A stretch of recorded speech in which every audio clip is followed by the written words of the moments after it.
क्या आप जानते हैं जापान में चलने वाली ये येलो ट्रेन कभी भी पैसेंजर को लेकर नहीं चलती है। चाहे आप कितने भी पैसे क्यों ना दे दो, फिर भी इसके टिकट आपको नहीं दिए जाएंगे। आखिर ऐसा क्यों?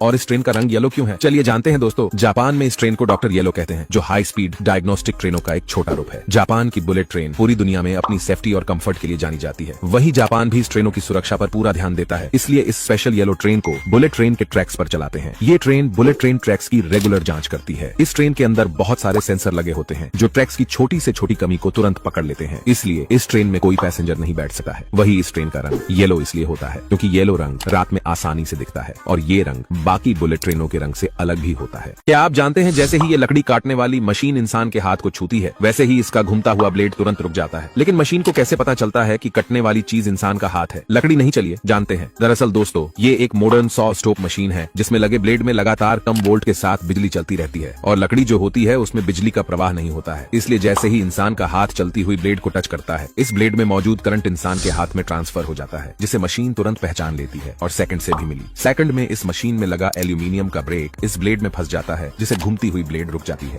क्या आप जानते हैं रेगिस्तान में बसा दुबई शहर अब पूरी तरह पानी में डूब रहा है, क्योंकि पिछले कुछ दिनों में यहाँ इतनी भारी बारिश हुई, जिसके कारण यहाँ की सड़कों से लेकर यहाँ के मॉल तक सभी पानी में डूब गए। तो आखिर दुबई में इतनी बारिश क्यों हो रही है? चलिए जानते हैं दोस्तों। दुबई में पिछले 70 सालों में इतनी भारी बारिश कभी नहीं हुई। कुछ लोगों का कहना है दुबई जो क्लाउड सीडिंग यानी आर्टिफिशियल बारिश करता है, इसके कारण दुबई में बाढ़ जैसे हालात हुए। लेकिन दुबई के मौसम वैज्ञानिकों का कहना है कि पिछले कुछ सप्ताह में यहाँ पर कोई आर्टिफिशियल बारिश नहीं कराई गई। वहीं अमेरिका के मौसम वैज्ञानिक रायन माओ का कहना है कि दुबई में जो भारी बारिश हो रही है, इसका कारण क्लाइमेट चेंज को मानते हैं। वहीं दुबई रेगिस्तान में बसा शहर है, जहाँ पर बारिश बहुत कम होती है, इसलिए ये शहर जब बसाया गया तो यहाँ ड्रेनेज सिस्टम बनाने पर कोई ध्यान नहीं दिया गया। क्या आप जानते हैं दोस्तों, सोलर पार्क में लगे सोलर पैनल पर जब धूल जम जाती है तो वो कम सूरज की किरणों को अवशोषित करते हैं, जिससे बिजली भी कम बनती है। इसलिए इनको लगातार सफाई की जरूरत पड़ती है, लेकिन हाथों से इनको साफ में काफी टाइम लगता है और ये ठीक से साफ भी नहीं हो पाती है। इसलिए आजकल कुछ ऐसी मशीनें आ गई है जिनको पैनल पर लगाया जाता है, फिर ये अपने आप ही पानी डालकर सारी गंदगी को निकालकर पैनल को पूरी तरह साफ कर देते हैं।